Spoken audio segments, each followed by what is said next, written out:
Assalamualaikum dan salam sejahtera. Ini adalah Dialog Tiga Penjuru. Isu pendidikan menjadi tumpuan kami minggu ini.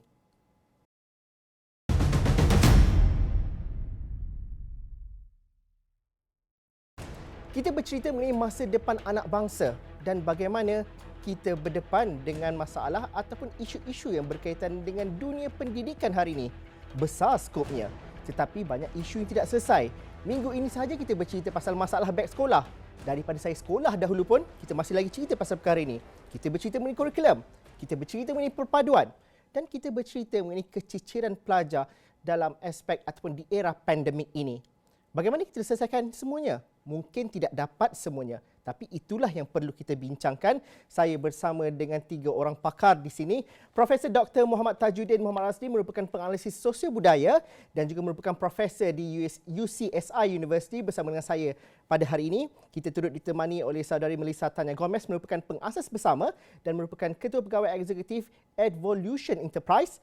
Dr. Anwar Ahmad, pensyarah di Pusat Kajian Kesejahteraan dan Pendidikan Komuniti, Fakulti Pendidikan UKM, turut bersama dengan kita. Skop perbincangan mungkin luas, tetapi hari ini saya bermula dengan titik tolak di mana kita selepas hampir 3 tahun ataupun memasuki tahun ketiga dalam era pandemik. Adakah kita beradaptasi? Adakah kita menyelesaikan masalah kita? Apa khabar dengan anak-anak kita yang terpaksa berhadapan dengan cabaran yang begitu besar? Prof Tajuddin, mungkin saya dapatkan pandangan Prof Tajuddin dahulu. Kenapa dunia dah berubah hari ini selepas 2020, selepas COVID-19? Dan adakah kita menuju dan juga melakukan adaptasi dalam aspek pendidikan? Assalamualaikum, terima kasih. Kalau 30 tahun dia tak berubah, jadi kalau pandemik pun saya rasa tak berubah juga. Kurikulum dan silibus sukatan pelajaran kita bagi saya sudah lama expired. Macam susu yang kita beli itu dia dah expired, dia punya date dia. Ia telah dirangka ataupun dia telah dibuat semasa zaman sebelum internet, iaitu zaman di mana saya kata education for industry. Jadi maknanya kita mengeluarkan pekerja, workers kepada industri. Jadi dengan perubahan zaman, iaitu dengan information superhighway dan sebagainya, dan juga interaksi kita menjadi lebih global, bagi saya kita perlu menghadapi satu kurikulum global, bukan lagi di bawah tempurung apa yang dikatakan Malaysia. Sebab tu kita tak selesai masalah kaum lah, masalah banjir dan sebagainya. Kita terperangkap dalam kurikulum 70-an dan tidak bergerak. Jadi kalau pandemik pun kita lihat bahawa kita tidak boleh adaptasi. Saya telah menulis, saya kata forget 50% of the curriculum, it wasn't very good anyway. Alright, and you must focus on certain essential things. This is the time mungkin kita mempersoal kembali. Tapi takkanlah kita nak tunggu penyakit datang baru kita nak soal. Ini masalah kita reaktif. Kita tak proaktif. Kita punya ahli akademik tak tahulah buat apa. Jadi Kementerian Pendidikan pun full of people yang mengikut perintah untuk mengekalkan satu kurikulum yang sudah lapuk dan tidak boleh diguna pakai lagi sebab nyatanya kita tidak menyelesaikan masalah perkauman, tidak menyelesaikan masalah boleh berfikir atau berfikiran kritis. Kita masih lagi tersangkut dengan masalah bahasa Inggeris dan sebagainya. Jadi tak payah tunggu pandemik lah kalau nak berubah. So jawapannya adalah memang kita tak berubah. Maksudnya bukan kerana pandemik kita berubah atau tidak berubah? Ya, jadi janganlah kita tunggu pandemik. Takkanlah kita tunggu pandemik pun kalau kita tengok cara bekerja kan. Kita kata kita ada masalah pollution di dalam negara kita. Kalau masa pandemik itu kereta saya semua basuh 2 minggu sekali baru basuh. Kalau sebelum pandemik dia seminggu sekali kena basuh sebab saya duduk di ceras dan habuk-habuk dia memang kuatlah. Jadi sekarang saya tengok back to seminggu sekali. Saya pernah menulis satu artikel mengata we must press the reset button. Jadi maknanya this is a peluang. Kita tengok bahawa dekat universiti kita boleh bergerak dengan cara online dan sebagainya. Kita tengok some institusi dan pekerja-pekerja banyak. Kita tak collapse as a nation. Did not collapse. Tapi sekarang semua kena pergi balik bekerja. Dan sekarang kita tengok Omicron pun mengganas balik. Dan kita tak belajar langsung daripada the pandemic, kita masih lagi bergerak dengan cara yang bukan mewujudkan satu keadaan reset. Kritikan Prof agak besar di situ, tapi saya ingin ajukan juga soalan yang sama kepada Dr. Anwar Ahmad. Prof mengatakan bahawa 30 tahun kita tidak berubah, tapi dalam masa yang sama kementerian juga melakukan berbagai perkara, antara lain ialah 2013 kita melancarkan Pelan Pembangunan Pendidikan secara menyeluruh sepatutnya sehingga tahun 2025. Banyak pembaharuan dilakukan juga untuk menuju ke arah itu. Tetapi dengan melihat kepada situasi semasa pendidikan negara, Dr. Anwar rasakan adakah kita benar tidak beradaptasi, tidak mengambil, tidak proaktif terhadap aspek pendidikan dan juga masih lagi terperangkap dengan cara pemikiran dan juga kurikulum 30 tahun dahulu? Baik, terima kasih Syazul. Saya lebih gemar menggunakan istilah lambat. Lambat. Kita tidak begitu betul seperti yang Prof sebut proaktif dengan apa yang berlaku. Ini kita tidak berada di hadapan. Kita sentiasa ketinggalan, tapi kita melakukan perubahan. Tapi tindakan itu pada saya lambat. Sejak daripada mereka lagi sebenarnya sampai hari ini kita masih bercakap banyak isu-isu yang kita bawa daripada zaman awal kita merdeka. Selepas 64 tahun kita masih bergelumang dengan isu-isu yang sama. Itu satu yang mengikat kita untuk ke depan dengan lebih cepat, dengan lebih segera berbanding dengan banyak negara-negara lain di dunia, khususnya negara maju. Baik, saya nak fokus kepada isu yang apakah kita sudah berubah ini dalam tempoh 3-2 tahun yang lepas.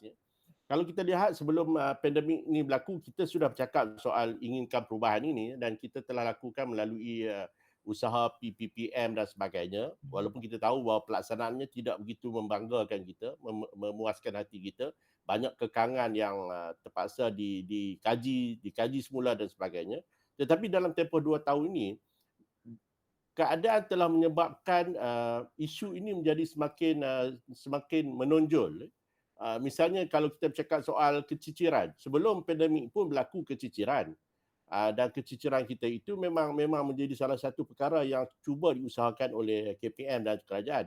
Tetapi ketika pandemik ini berlaku, keciciran itu semakin ketara. Bukan sahaja keciciran pendidikan seperti yang diumumkan oleh KPM sebanyak lebih 21,000, yang lebih membimbangkan kita juga adalah keciciran pembelajaran. Lost learning, waktu pembelajaran yang hilang itu. Dan tidak ada apa yang sebenarnya telah diusahakan untuk melakukan perubahan yang besar kepada kehilangan waktu pembelajaran itu ke isu keciciran itu. Apa yang ada, kalau boleh saya quote adalah usaha yang dilakukan oleh KPM adalah KPM Perkasaku. Mungkin ada yang pernah mendengar ni, akan tamat 7 hari lagi.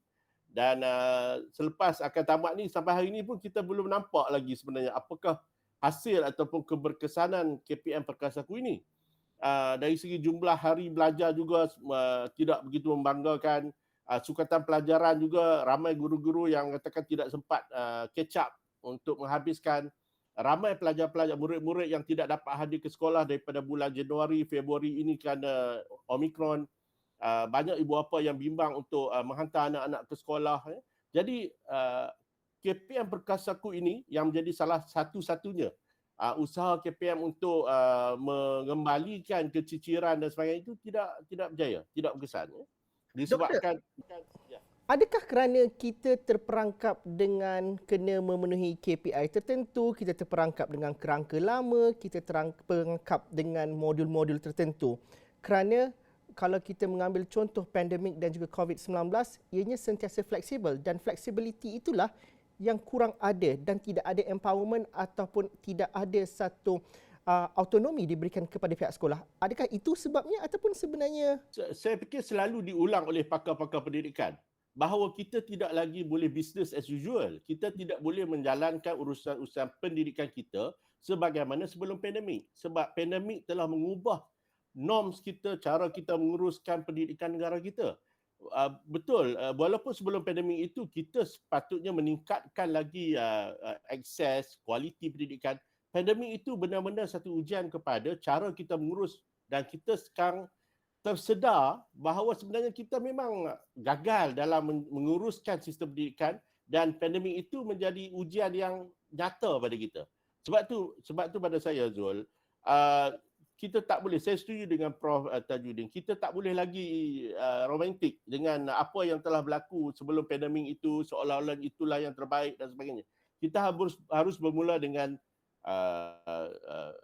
fail baru, reset seperti yang disebut tadi, kerana banyak perkara yang sudah tidak relevan lagi. Bukan sahaja kerana pandemik, tetapi juga kerana peluang pekerjaan, struktur masyarakat yang berubah, kehendak, keperluan, consumerism yang dah berubah dan sebagainya. Saya fikir sudah berulang kali kita sebut ubah, reset, lakukan radikal perubahan yang transform, reform sistem pendidikan negara, tapi malangnya kita masih melihat bahawa ketakutan untuk berubah itu sangat kuat, dan kita sudah lihat sekarang ni semakin hari kita meneruskan apa yang ada dan kita semakin ke arah ketinggalan dan akan mungkin ketinggalan dengan lebih dalam lagi. Okey, tapi Melissa, tadi kita bercerita, Prof mengatakan bahawa kita tak berubah sejak 30 tahun dahulu. Dr. Anwar Ahmad juga tidak menolak dan juga tidak jauh berbeza sependapat dengan Prof. Tapi Melissa, kalau kita lihat kepada aspek pendidikan kita, dunia pendidikan hari ini, kita berkata kita takut nak berubah. Itu dalam kerangka di peringkat pembuat dasar. Tetapi bagi mereka yang bergerak daripada segi NGO, daripada pihak swasta, pendidikan sentiasa berubah dan ada keberanian untuk adaptasi dan menawarkan perkhidmatan tertentu untuk anak-anak bangsa ini. Kenapa ianya mudah di kerangka yang luar pembuat dasar, di luar kerajaan? Pada pandangan Melissa. Yang pertama sekali, I think sebagai seorang pemimpin sebuah organisasi yang tak memotifkan keuntungan dan juga most importantly bermotifkan fokus kepada impact. There is always two things yang kita pegang. Yang pertama sekali it's always about review and improve services dan juga penilaian impact. And kita tak ada pilihan to have that in our organisation, in particular for Evolution, sebab kita bekerjasama rapat dengan sektor swasta yang menyumbang dana untuk membiayai projek-projek di sekolah dan juga di kementerian. So there is a strong sense of accountability. Now, in a perspective of management, bila kita ada strong sense, kita ada perasaan accountability yang tinggi terhadap sesuatu, maka ia datang dengan mudah untuk kita nampak perubahan ataupun untuk adaptasi kepada perkembangan-perkembangan terkini. Saya datang daripada sektor korporat dahulu sebelum memasuki dalam urusan tu merupakan peranan sangat penting. So sebab tu bila kita lihat ada isu lama yang kita bangkit, tiap-tiap kali kita bangkit isu yang sama. Dah 2-3 tahun kita bincang, kita dah dapat data. Bahawa isu guru, masalah guru mengajar online, masalah pembelajar murid dalam online. Saya nak lihat dari aspek pengurusan, right? Why is it so difficult untuk kita ataupun di pihak kementerian untuk membuat perubahan? Ini goes down to two things, dua perkara. Yang pertama ialah dari aspek penggunaan data. Adakah data-data yang dikumpul di sekolah ini sahih ataupun dia dikumpul semata-mata tujuan dokumentasi? Bila kita kata pengumpulan data, katakanlah seorang cikgu, bila dia nak bagi, mungkin data yang diberi di peringkat sekolah tu, dimasukkan tu, it's true. Tapi bila muncul pihak-pihak yang tertentu, data mungkin perlu diubah untuk memenuhi beberapa target-target yang tertentu. So itu antara isu yang kami juga lihat, bahawa there is a gap, ada jurang antara data yang dikumpul on the ground dengan data yang dilaporkan kadang-kadang. So itu sesuatu yang saya pun sendiri tak tahu bagaimana kita nak tangani isu sebegini. But all I can highlight is that ada isu sebegini on the ground yang mungkin menjurus kepada isu penggunaan ataupun isu ketidaksahihan data ini. Tapi Mel, apa yang kita lihat sebenarnya selain daripada isu governance, isu mengenai pengurusan, yang paling penting ialah bagaimana orang zaman dulu sudah kata ni, roh pendidikan itu. Kurikulum, cara kita mengajar anak-anak kita, adakah ianya sukar untuk dilakukan? Tak ada flexibility itu di kalangan sekolah dalam bilik darjah kena ikut template yang sama? Pemerhatian Mel dan juga sebenarnya kita perlu bergerak ke arah mana? Okey, kalau katakan flexibility, memang guru diberi flexibility untuk kendalikan PDP mereka berdasarkan kesesuaian dan juga keperluan murid. Alright, so in fact dalam program catch up plan as part of the program what do you call this Perkasaku, dalam fasa pertama bulan September sampai Disember, di mana fokus dia ialah kepada what do you call this 30% of the kandungan asas, maksudnya kurikulum tu guru diberi what do you call this kebebasan untuk melaksanakan apa cara yang mereka rasa sesuai untuk pastikan murid belajar. Tapi persoalan di sini, walaupun dengan pelbagai kelonggaran yang diberikan, namun masih kita lihat ada masalah pembelajaran. So the issue di sini, or the root cause di sini, is it dalam kelonggaran atau dalam kelonggaran untuk untuk mengendalikan PDPC tersebut, ataupun the issue sebenarnya ialah dalam kurikulum. Kita ada 2 tahun, dah 2 tahun kita berada dalam pandemik. And ini sebenarnya memberi satu peluang kepada kementerian untuk lihat keberkesanan dan juga kesesuaian kurikulum. Saya bagi satu contoh, anak saya di sekolah rendah. Dalam waktu PDPR, she has to learn PJ. So the question is, adakah subjek PJ ini masih relevan di dalam pandemik? Ataupun guru kena habiskan ataupun kena ikut silibus semata-mata ia adalah silibus. So that is the persoalan. It's not about the kelonggaran ataupun flexibility. Itu memang semua guru ada.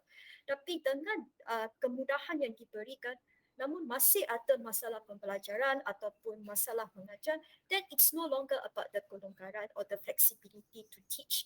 Then you have to relook at the content. And again, macam saya balik kepada itu, you're going to review and then improve your process ataupun improve the syllabus. Apa yang kita perlu tambah baik?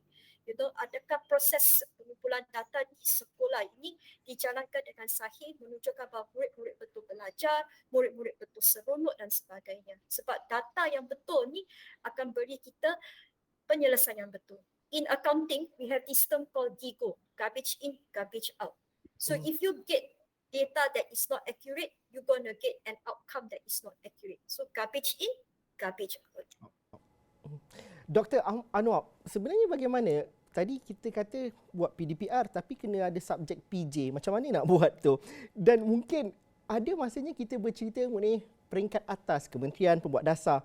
Tetapi di peringkat sekolah, empowerment tu berlaku berlaku dan ia tidak jadi budaya untuk kita fleksibel, kita terperangkap dengan kerangka. Adakah itu yang berlaku sebenarnya dan adakah itu penyumbang kepada masalah yang sebenar? Sebenarnya kalau kita lihat dalam isu-isu pendidikan, kebanyakan isu yang diperbincangkan dalam masyarakat ni adalah isu pendidikan sekolah rendah. Kalau kita lihat majoriti isu-isu yang diutarakan itu, dan di peringkat sekolah menengah dan universiti pun ada isunya, tapi isu-isu itu mungkin kurang diperbincangkan disebabkan oleh keupayaan kita untuk mengadaptasi perubahan-perubahan itu. Misalnya di peringkat sekolah menengah itu perbincangan lebih tertumpu kepada soal karier, soal pilihan kursus dan sebagainya, tapi tidak membincangkan isu-isu fundamental dalam pendidikan seperti silibus, kurikulum, misal isu beg sekolah berat, isu pengajaran guru, kemudian Mel juga membincangkan isu kesihapan data dan sebagainya. Baik, kalau kita lihat dalam sistem pendidikan kita, memang ada satu yang saya panggil sebagai kekangan besar, iaitu sentralisasi ini. Dan ini saya selalu sebut benda ni berkali-kali juga dalam Awani dan juga dalam media, berkaitan selagi mana kita terlalu terkongkong dengan cara berfikir bahawa hanya orang atas yang tahu semua perkara dan orang bawah hanya melaksanakan, kita akan berada dalam kekongkongan itu dan keterikatan itu akan menyebabkan kita lambat untuk berubah. Kalau kita tengok hari ini pun apabila Yang Berhormat Menteri Kandas sendiri post dalam sosial media dia pergi ke sekolah, tengok keadaan tandas, tengok keadaan bumbung, kita terfikir mengapa soalan ini mesti datang daripada menteri, bukan diselesaikan di peringkat sekolah, dan apabila telah diselesaikan di peringkat sekolah maka keadaan itu akan selesai, tidak menjadi isu. Ini semua contoh-contoh mudah yang kita boleh lihat bagaimana sentralisasi pendidikan. Satu pihak membuat keputusan akan menyebabkan kita lambat berubah, sukar untuk berubah, dan kita jadi bimbang dan takut untuk membuat inovasi-inovasi baru. Kalau kita lihat guru-guru, saya ambil guru-guru, seperti yang Mel sebut, guru-guru adalah kumpulan yang sangat inovatif sebenarnya. Dalam keadaan berhadapan dengan pandemik 2 tahun ini, mereka tidak diberi latihan yang formal bagaimana nak menguruskan anak-anak dalam PDPR. Tidak ada. Mereka hanya diberikan panduan-panduan umum, keliling-keliling, tapi keupayaan guru mengadaptasi menunjukkan bahawa mereka berupaya jika diberi peluang untuk melakukan sesuatu mengikut keperluan setempat di mana mereka berada. Tetapi kalau mereka masih menunggu arahan, keputusan dari pihak atas-atas yang one size fit all ni, dia menyebabkan kita lambat untuk melakukan perubahan yang sesuai dengan keperluan setempat. Sebab itu berulang kali saya sebut antara perkara yang mesti diselesaikan yang disebut oleh Prof Tajudin tadi awal tadi ialah perubahan yang besar yang kita kena lakukan bukan sebabkan oleh pandemik, tetapi ialah kita kena berubah adalah lakukanlah desentralisasi ini. Empowerlah, memberi empowerment kepada guru besar, guru-guru, PPD untuk menyelesaikan semua isu-isu operasi di peringkat sekolah masing-masing dan tidak perlu menunggu sehingga keputusan itu datang daripada Putrajaya. Jadi perkara-perkara ini sudah diamalkan, bukan ujian lagi.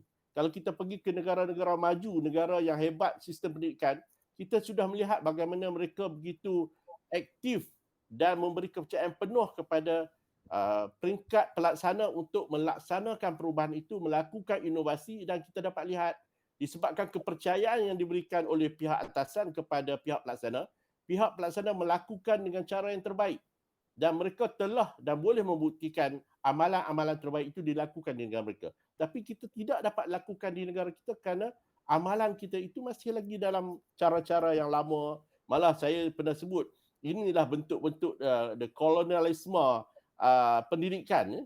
Masih lagi percaya bahawa itulah amalan yang mesti kita warisi, mesti kita amalkan, itulah yang disanggap sebagai yang terbaik. Kita mungkin tersilap mempercayai cara-cara yang begitu. Dialog 3 Penjuru berhenti rehat seketika dahulu. Kita jumpa lagi selepas ini.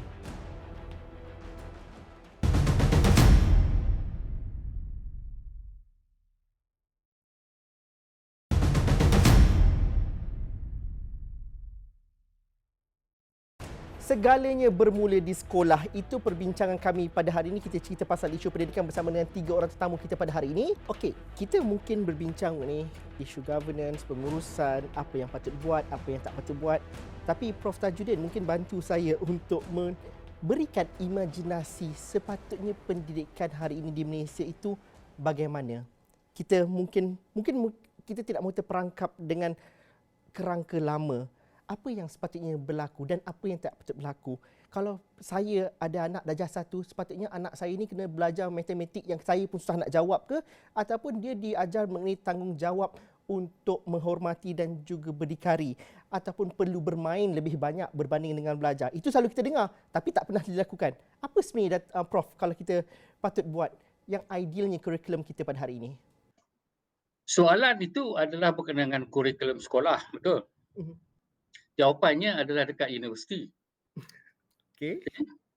Jadi kita tidak ada pun para kononnya profesor-profesor kita ini yang dilatih dalam pemikiran yang menyeluruh. Contohnya saya tanya, bagaimana kita nak hidup dalam 50 tahun ke depan?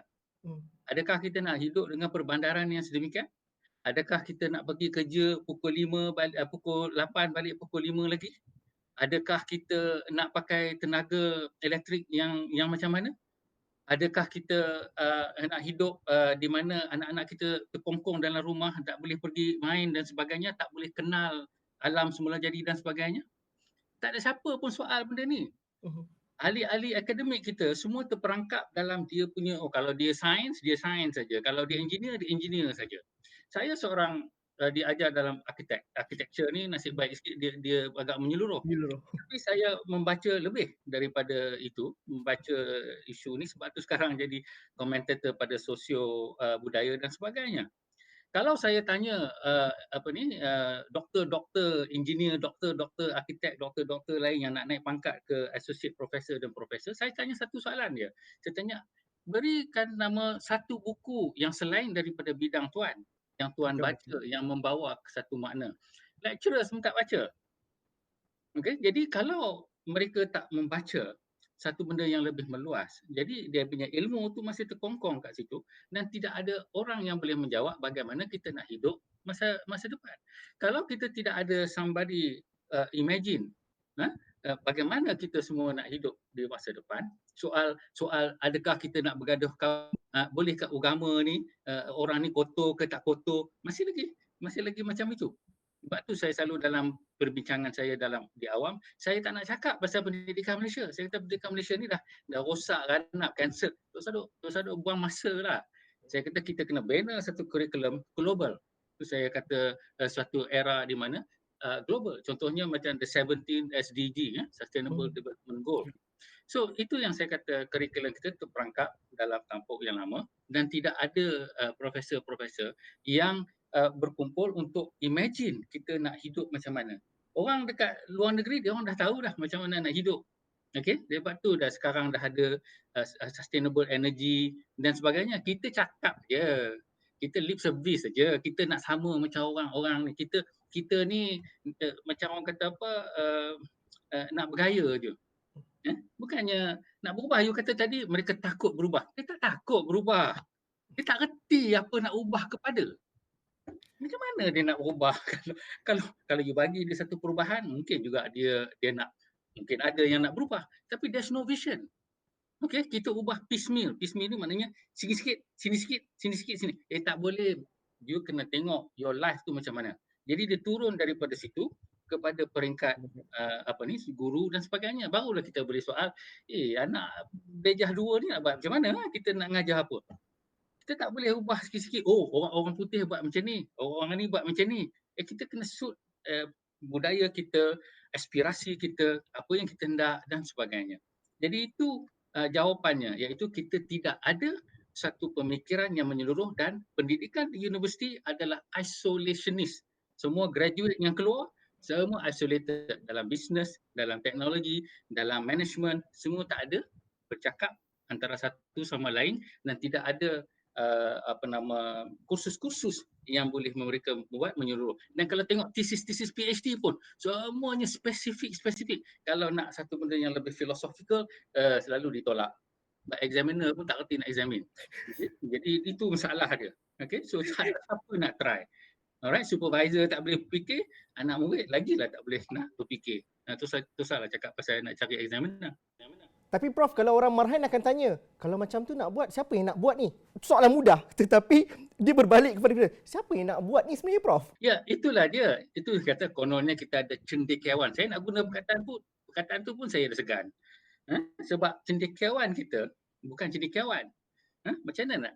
Dia hanya pandai satu benda je. Okey, kalau dia molecular biology itu je. Saya dah tengok dah. And then dia dijadikan vice chancellor. Vice chancellor yang tak membaca. Okey, bila dia tak membaca, jadi dia orang kira lah berapa you punya paper, berapa you punya research grant, semua buat research, punya banyak research, satu benda pun tak selesai. Okey, duduk banjir macam tu juga, duduk denggi macam tu juga, duduk dadah macam tu juga. Semua masalah yang kita sebut dulu 70-an, sekarang pun masih lagi ada, tapi paper kita soaring, orang kata. Tambah buku-buku yang saya tulis untuk menyedarkan masyarakat tentang kepelbagaian warisan. Tidak dikira untuk ranking sebab Prof tulis dalam bahasa Melayu. Jadi yang ranking Times ni dia kira yang bahasa Inggeris. Untuk kalau kata tak apalah. Jadi itu menjadi masalah. Kita tidak ada satu jiwa atau roh bahawa ilmu itu adalah untuk kebaikan bersama. Ilmu tu untuk naik pangkat sahaja. Nah, itu dia punya mantra universiti kita. Maaf saya berkeras dengan universiti sebab we are at the highest level. Kalau highest level pun macam ni tak payah pakai lah macam ni. susah kita dah. Saya dah cakap dah, keruntuhan sesuatu negara adalah the test of university. Tak boleh pun bagi ahli politik pembangkang masuk untuk bagi ceramah, tutuplah universiti. Tak guna sebab di universiti adalah tempat kita menyoal, bukan tempat kita cari jawapan. Saya selalu cakap pada pelajar saya, the university is the place of question. Why? Because once you reach the boundary, there is question. There's no answer. Because once you say there is an answer, then there's a fixed menu, there's a fixed template. Habis. Kalau you are doing, agama mesti macam ni. Kalau nak jadi pandai, macam ni. Habislah cerita. Itu adalah terperangkap di situ saja. Melissa, itu perspektif payung besar Prof berikan. Tetapi dalam konsep pendidikan, Melissa sendiri yang mungkin ada pandangannya, kita ada satu masalah yang perlu diselesaikan. Bukan satu masalah, ribuan masalah yang perlu diselesaikan. Tetapi dunia bergerak ke arah yang cukup berbeza. Malah kalau negara-negara pembandingan tu sentiasa ada. Kalau kita lihat kepada negara-negara yang kononnya dulu mungkin sikit ke belakang daripada kita, tapi cara mereka jauh ke hadapan. Tak payah pergi jauh. Kalau dulu kita kata di hujung selatan tanah air saja di Singapura, tapi di sekeliling kita negara ASEAN mereka sudah bergerak jauh lebih maju. Di Vietnam mereka mencapai moral insan lebih bagus. Apa kita boleh lakukan di sini? Pada pandangan Melissa secara peribadi, apa yang perlu paling penting sekali dalam modul kurikulum kita? Kerana anak-anak hari ini begitu terbeban dengan pembelajaran subjek yang kalau saya tengok jadual waktu mereka, saya pun takut pergi sekolah pada hari ini. Itu satu soalan yang I always ask myself. How do we improve our curriculum supaya anak-anak kita ni is competitive, not locally but also globally. Kalau kita lihat konteks kita and also syllabus kita, anak saya sekarang umur 8 tahun, saya dah 30 lebih. I can tell you pengalaman dia belajar, buku-buku yang dia belajar, cara dia belajar tak beza sangat semasa saya 20 tahun yang lalu. So what is it yang that is stopping us from that change? And kalau kita lihat di negara jiran kita, kalau dulu kita we see Singapore as one of the most high performing countries for education. But just look at Indonesia. Dulu mereka setara kita dalam TIMSS dan PISA. But if you look at their current situation, they have come up with all types of curriculum. Kalau dulu mereka guna kurikulum 2013, semasa pandemik they have kurikulum 2013, kurikulum darurat.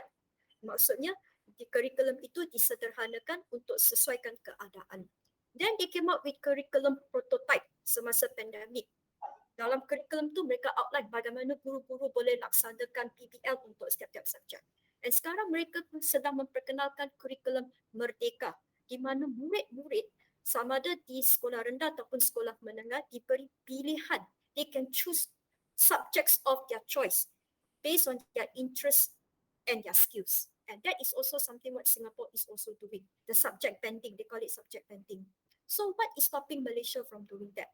Memandangkan negara kita yang negara jiran kita sudah pun mengambil langkah-langkah yang berani.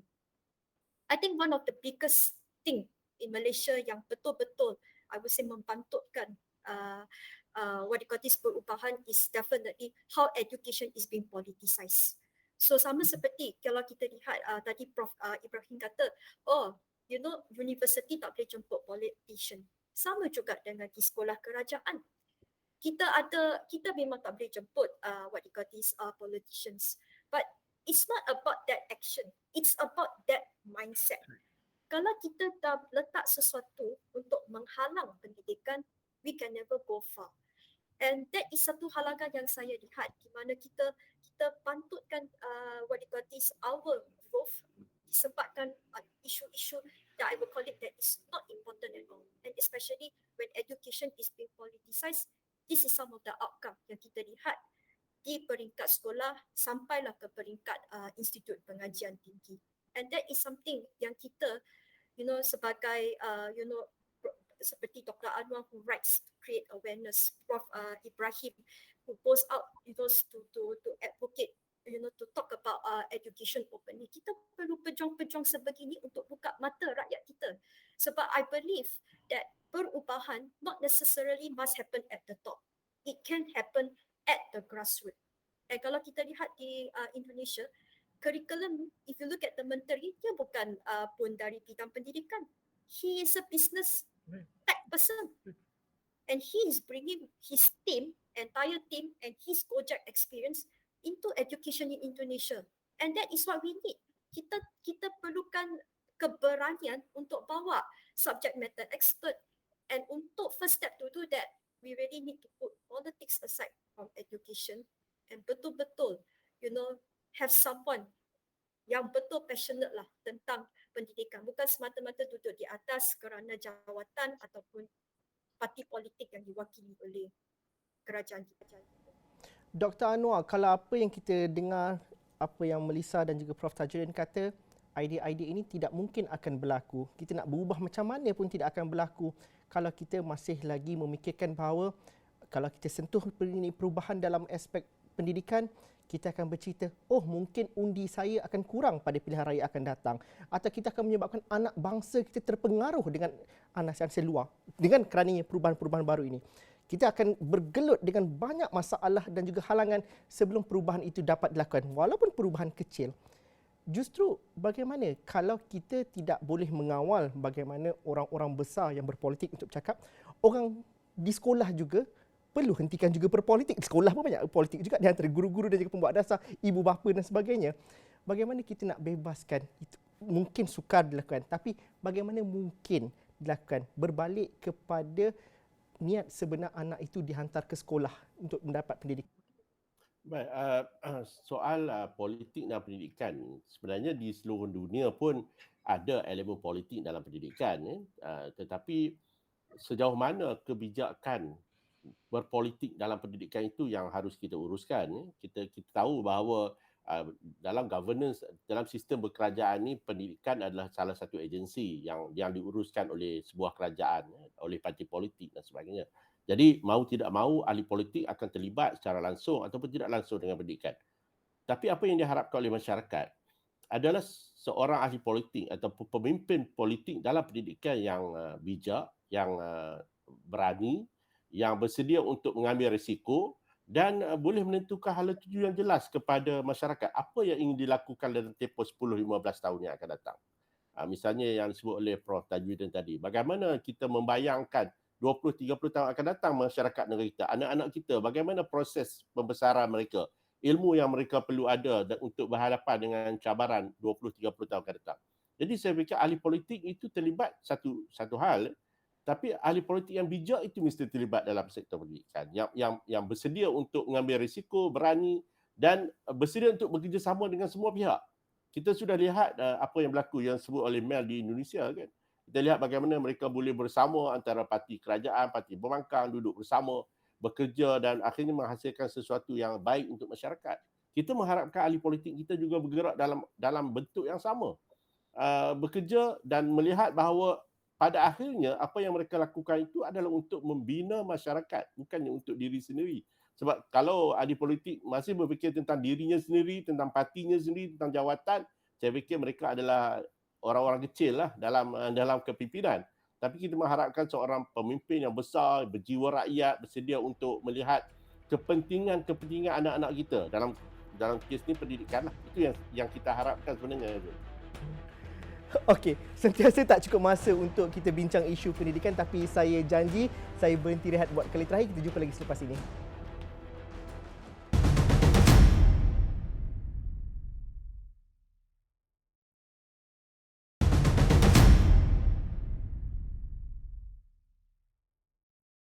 Okey, bertemu lagi kita di blok terakhir Dialog Tiga Penjuru. Bagaimana kita melihat aspek pendidikan ini daripada situasi semasa? Kepercayaan terhadap sistem pembelajaran di sekolah kerajaan, sekolah mungkin juga teralih kepada pembelajaran di institusi-institusi pendidikan swasta. Kalau dahulunya kita bercerita mengenai golongan kayangan yang mungkin ada pendapatan lebih untuk menghantar anak-anak ke institusi pendidikan swasta. Kalau sekolah daripada tadika sampailah ke sekolah rendah. Tapi sekarang itu dilihat satu keperluan bagi golongan peringkat menengah sekalipun yang sanggup berhabis duit untuk menghantar anak ke peringkat swasta. Bagaimana situasi ini? Kerana kita bercerita mengenai akses pendidikan secara terbuka, tetapi apabila wujud keadaan seperti ini, mungkin akan memisahkan daripada segi pergaulan dan juga kualiti pendidikan dan juga worldview yang diterima oleh mereka. Mel, pandangan Mel, adakah ini perkara kita tidak boleh sekat kerana ini adalah negara demokrasi, semuanya ada peluang. Mel, bagaimana sebenarnya kita melihat situasi ini perlu ditangani dengan cara yang begitu berhati-hati supaya jurang itu tidak terlampau terpisah walaupun bibit-bibit jurang tu memang dah ada sekarang ni? Jurang tu mesti akan wujud. There will definitely be gap, okay, di antara pelajar dari mungkin dari sekolah asrama penuh dengan sekolah harian biasa. I just give you an example. Dulu bila saya mengajar di sekolah, pada masa tu mereka masih guna band 1 sampai 5. Masa saya mengajar sekolah saya tu dia band 5. So bila saya bawa diorang untuk pertandingan, they themselves akan bagi tahu saya di hadapan walaupun sekolah biasa tapi sekolah band 1, band 2, mereka akan rasa, oh cikgu tak boleh lah, saya ni band 5, mana kita ni band 5, takkan menang punya. Tak payah nak datang latihan hari-hari lah sebab tentu sekolah so and so yang band 1, band 2 ni mesti akan menang. You see tak? So memang akan wujud jurang. Dan dia akan wujud dalam minda murid juga. So this is where di mana tak kisahlah you sekolah band 1 ke, band 5 ke, nasib baik band itu semua dah dimansuhkan lah sekarang. So tak kisah sama ada you sekolah asrama penuh, sama ada you sekolah berprestasi tinggi, sama ada sekolah band sekolah kluster kecemerlangan ataupun sekolah biasa. I think dalam untuk mitigate that jurang di antara sekolah-sekolah ini ialah you have to set a high benchmark. Satu piawaian tinggi untuk setiap jenis sekolah. Right now it's not about equality. Maksudnya semua pelajar belajar dengan sama. It's about equity. Maksudnya kita capai sesuatu in our own way. And maybe these schools were created, for each of these students untuk setiap pelajar dengan kemampuan mereka yang tersendiri. Alright, so maybe it's a way for us to reach equity untuk melalui sekolah-sekolah ni. Tapi kita kena berhati-hati supaya dalam proses mencapai equity, sebab in the process of reaching equity, there is always the risk of one group feeling more superior or inferior of the other. Itu yang perlu kita kena mitigasi. And one of the ways is that kita pastikan bahawa sekolah itu mempunyai, whether you are whatever school, dia ada benchmark yang tertinggi supaya mereka rasa bangga. Walaupun saya sekolah harian biasa, tapi benchmark saya sama juga dengan mana-mana sekolah. And kalau kita lihat di Singapore, that's why there is all Singaporeans, mereka got no choice but to attend the national school. It's like almost compulsory, So Singaporeans contohnya nak masuk international school, very hard. Dia punya barrier is very hard melalui pricing dan sebagainya. Because of that, national identity is one, but it's also for equality and also equity.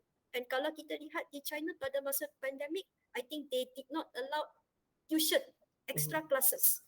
Alright, so that is very extreme lah. But I think di Malaysia memandangkan kita ada pelbagai jenis sekolah yang sudah berwujud and kita leverage on apa kita ada. One way is to pastikan bahawa semua sekolah ini mempunyai standard tertinggi untuk setiap sekolah ni. So you cannot measure sekolah asrama penuh, sekolah biasa dengan standard yang sama. Pemerhatian Profesor Dr. Tajudin, bagaimana kelas-kelas yang berbeza dalam pendidikan, dan ini bukan dibawa di peringkat sekolah saja tapi sampai ke alam pekerjaan. You alumni mana, dan itu akan membezakan cara kita berkomunikasi dan juga beradaptasi dan juga buat sesuatu pun, Prof. Pemerhatian Prof kalau ada komen sedikit. Ya, kita ni mengajar kepada satu keadaan pertandingan. Masalah dia sukan apa kita tak tahu. Okay? Kita berlari as long as kita dapat nombor 1, tapi nombor 1 untuk apa kita tak pasti, kita tak tahu. And this idea of classification is satu benda yang cukup menyedihkan. Kita sepatutnya mengambil anak tu, kalau dia anak orang asli, saya wish lah kan ada kurikulum untuk orang asli. Okay? Supaya dia boleh survive dalam satu sustainable economy. Kita mengajar semua nak kena sama. Okay? Kalau satu pelajaran tu semua nak kena sama. Tetapi kenapa begitu? Jadi itu yang menjadi katakanlah masalah orang asli ni sikit je, dia sikit. Ini orang yang anak bajau laut ke apa ke yang dia punya ekonomi tu tangkap ikan dan duduk di pesisiran dan sebagainya tu. These are different ataupun satu keadaan hidup yang berbeza. Yang kita ajar anak-anak kita ni untuk bekerja dalam office. Itu saya kata kurikulum industri. Jadi kita kena ambil setiap anak-anak tu dengan dia punya orang kata apa talent. Ada satu statement dalam sebuah sekolah swasta, one child at a time. Jadi maknanya orang kata apa, development dia adalah untuk tengok keupayaan anak-anak itu sendiri. Tapi ini tidak, kita ambil semua, kita nak standardizekan dia macam kasut-kasut dalam kilang lah. Dia nak kena ada certain job dia dan sebagainya tu. Dan ini berlarutan kepada universiti dengan accreditation. Kita swasta, kita ada orang lain, tapi yang accreditnya orang daripada public university yang dia pun bukannya faham sangat, tapi sebenarnya because dia ada authority, maka dia mula menstandardizekan menyamaratakan kurikulum-kurikulum yang ada. Sebenarnya kita kena enrich. The idea of enriching dengan melihat kepada keupayaan masing-masing dan pertandingan dan pengklasifikasikan yang ada sekarang ini adalah satu yang merosakkan. You can classify, tak ada masalah. Tapi jangan bagi tahu budak-budak ni. Kita kena tengok keadaan tu di mana bagaimana dia berkembang. Dan ini adalah satu, that's why the West, they thrive on differences. Okay, they thrive on differences. Jadi kita ni mengajar nak semua nak jadi sama. Dan itu adalah satu formula pendidikan yang destruktif. Okay, differences is what makes the world go round. Kalau letak hidrogen dengan hidrogen tak jadi apa pun. Letak hidrogen dengan oksigen baru jadi air. Ini masalah dengan perkauman. Kalau kita orang Islam, kita kena bersih kita je. Kalau campur dengan orang, kita jadi kotor. Susahlah kalau ada naratif yang sebegitu. Sama juga dengan all this class. Pergi sekolah asrama hebat-hebat. Saya ada jumpa dah budak-budak asrama ni. Tak hebat mana pun.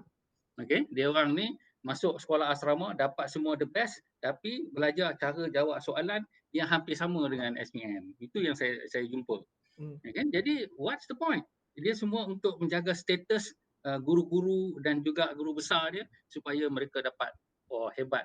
Kenapa nak buat kerja macam tu? Okay? Nak ada sekolah untuk cerdik lah apa. Kita kena semua sekali kena orang kata bagi talent dan biar the talent of the teaching tu untuk berkembang dengan cara bersendirian dan kita gunakan evaluation yang lain. Kalau sekolah ni begini-begini, evaluation kita pada guru besar dan juga tu agak lain sikit. Ini semua nak kena sama juga. Our problem is over standardization. Dr. Anwar Ahmad, kalau cerita mengenai jurang antara, ada yang mengatakan bahawa pendidikan bukan lagi cerita mengenai akses, ia adalah perkara yang siapa yang ada pendapatan lebih, ada kuasa lebih, anda akan dapat luxury yang lebih, kemewahan yang berbeza. Dan itu realiti bukan di Malaysia tapi di dunia-dunia ataupun negara-negara tertentu juga ada masalah yang sama. Jadi ini adalah masalah yang dimiliki sepunya di peringkat seluruhnya. Pada pandangan Dr. Anwar, apa yang kita dapat kurangkan risiko-risiko itu daripada berlaku dalam struktur kita pada hari ini? Baik, saya ingat kalau saya tanya soalan kepada pihak berkuasa kementerian ni, adakah kita nak bawa pendidikan kita ni kepada komoditi ataupun tidak? Saya ingat mungkin mereka pun tak boleh nak jawab soalan tu. Adakah nak ke komoditi ke ataupun nak ke public awam? Sebab cara kita bekerja tu tidak menjelaskan kita ke arah mana sebenarnya. Pada saya, kita sudah bercakap soal pendidikan ni tahun 70-an, 80-an, 90-an. Tapi selepas tahun 2010, kita bercakap soal pendidikan berkualiti. Dan piawai ataupun tanda aras pendidikan berkualiti ni kita menggunakan negara-negara yang kita anggap sebagai maju dalam sistem pendidikan mereka. Tetapi yang menariknya, Zul, teras kepada sistem pendidikan tu kita tak pernah ubah. Okay, kita tak pernah ubah.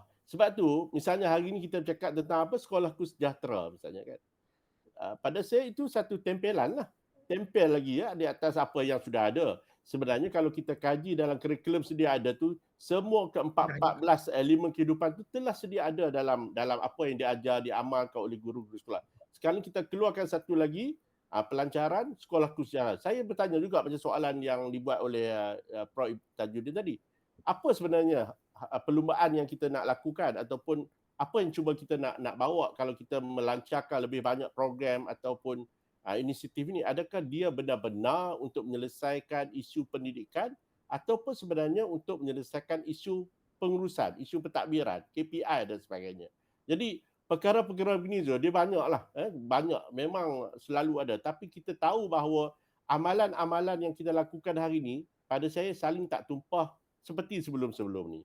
Kita belum bersedia untuk benar-benar melakukan apa yang kita panggil sebagai benar-benar untuk membawa ke pendidikan kepada satu bentuk baru, cara baru, pemikiran baru dan cara kerja dan sebagainya yang baru. Jadi pada saya, ya betul, saya tidak sampai ke peringkat untuk merasa kecewa, tapi saya rasa kalau inilah amalan kita, business as usual ni, saya fikir kita tidak jelaslah ke mana sebenarnya kita nak bawa sistem pendidikan negara kita ni. Dan lebih memang kita anak-anak kita 20 tahun, 30 tahun akan datang ni apa sebenarnya? Adakah mereka bersedia untuk bersaing di peringkat antarabangsa, menjadi warga global, menjadi penyumbang kepada kemiskinan di dunia lain, inovasi di peringkat dunia dan sebagainya. Itu yang saya lihat. Kita tidak ada harapan dengan sistem yang ada. Kita mengharapkan sesuatu yang lebih baru, insya-Allah.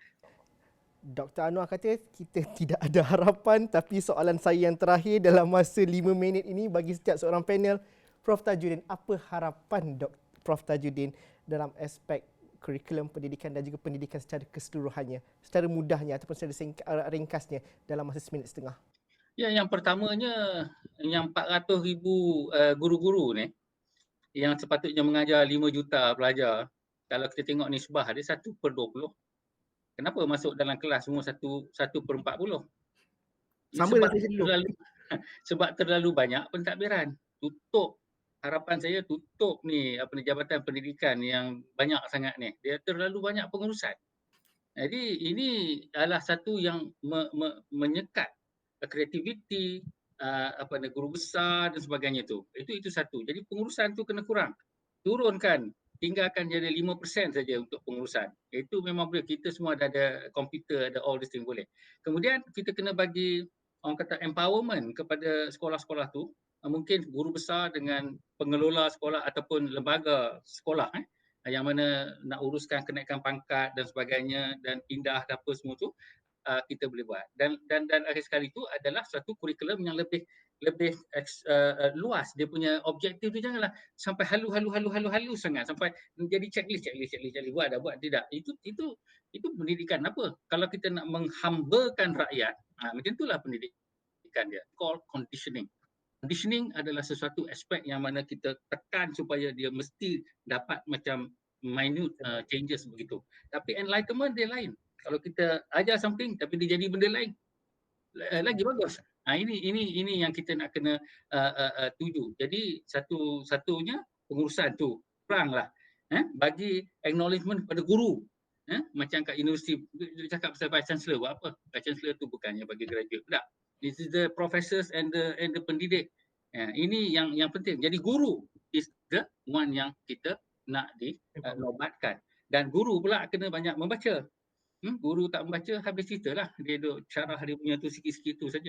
Ini menjadi problem, dan kalau dia dapat itu, maka empowerment yang diberikan, dia lagi lebih kreatif untuk mengajar. Melissa, harapan Melissa pula. I lihat berpendidikan, especially kat kementerian sebagai satu proses pengurusan. So I think in any management, when we want something successful to happen, yang penting ialah implementation. Kita ada banyak program actually dalam the education blueprint, dalam plan pembangunan. Kita banyak inisiatif untuk empowerment di peringkat daerah, peringkat negeri, empowerment untuk guru besar dan guru-guru. Ada pelbagai inisiatif. And the only jurang yang saya lihat ialah especially implementation. So saya rasa sebagai seorang di pihak pengurusan kerajaan, saya amat berharaplah that one is good implementation, good use of data.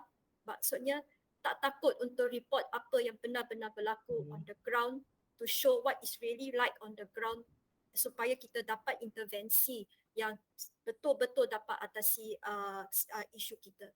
And yang ketiga ialah of course kepimpinan lah. In everything is about kepimpinan. Seperti Dr. Anwar kata, I think like you have politicians is true, but have the right one, the right one with the right heart, with the right passion. Dan dengan itu saya amat berharaplah pihak kerajaan akan buka lah minda dan buka hati untuk bekerja dengan lebih sektor swasta dan juga NGO yang dapat membantu mereka, because education kalau kita nak letak everything di bahu kerajaan pun sangat susah. And I'm sure kalau kerajaan dengan rendah hati meminta bantuan, I believe there are many people yang akan buka tangan untuk membantu, because this is about our future generation. It's not about us anymore. Saya ada anak, and the reason yang saya bekerja di sekolah is because of the future generation. And kita kena letak future generation ini dalam hati, dalam minda kita. Because apa yang kita buat is all for them. So kalau keputusan kita tak betul hari ini, maka rosaklah masa depan anak-anak ini. And saya amatlah seru pada kerajaan is that do not be afraid, sebab untuk to say that kita perlukan bantuan and we need experts to come in to help. And I believe corporate sectors ataupun pihak akademia, mereka akan dengan hati yang terbuka, tangan terbuka, will definitely come because it's about our future generation. Dr. Anwar Ahmad, soalan ini mungkin sama seperti sebelum-sebelum ini perbincangan kita, tapi untuk sesi kali ini, mungkin harapan yang kita masih lagi boleh letakkan, mungkin cara kita menyelesaikan masalah, cara kita memberikan respon, cara kita menangani isu dalam hal-hal pendidikan. Baik, kita ada 5 juta pelajar. Kita ada lebih kurang 430,000 orang guru. Dan kita ada 10,000 sekolah dan jutaan bapa. Maksudnya, di dalam sistem pendidikan kita, kita memerlukan pemimpin pendidikan yang benar-benar hebat. Kalau tidak, kita tidak dapat melaksanakan apa yang kita bincangkan pada hari ini ataupun sebelum-sebelum ini. We need that. Sebab kita menggunakan sistem yang centralized, kepimpinan adalah teras kepada kejayaan sesuatu agenda pendidikan. Yang keduanya yang saya ingin katakan adalah kita mengharapkan kepada usaha berterusan. Kita bercakap soal pelaksanaan, Mel bercakap soal pelaksanaan tadi. Kita tahu bahawa setiap kali ada pemimpin baru naik, satu perkara yang akan lakukan adalah merubah.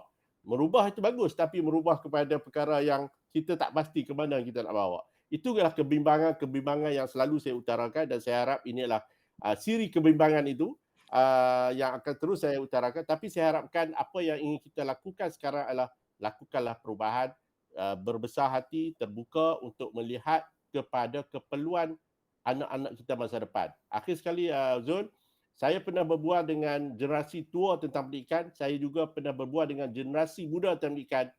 Jawapan yang mereka berikan sangat berbeza tentang apakah aspirasi pendidikan yang mereka faham. Terima kasih, Zul. Okey, itu perbincangan dialog kami pada hari ini.